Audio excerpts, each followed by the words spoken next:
На протяжении 2 недель ребята работают в командах, и в каждой из них есть программисты, менеджеры и дизайнеры.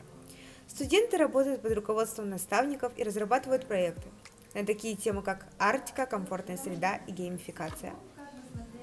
Мы должны сделать информационный блок, как сортировать мусор, разновидности мусора, сделать также мини-игры, тесты и лайфхаки.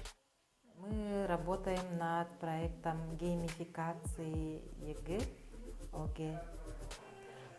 Разрабатывают прототип приложения, которое бы помогало подготовке к экзаменам. То, что благодаря нашему приложению дети будут познавать нашу культуру, наша культура будет сохраняться. Вот. Ну и также дети научатся азам создания мультиков. Мы работаем над проектом термокуртки, теплая одежда и контроль температуры тела. Цель – это мотивировать детей и чтобы было легче учиться.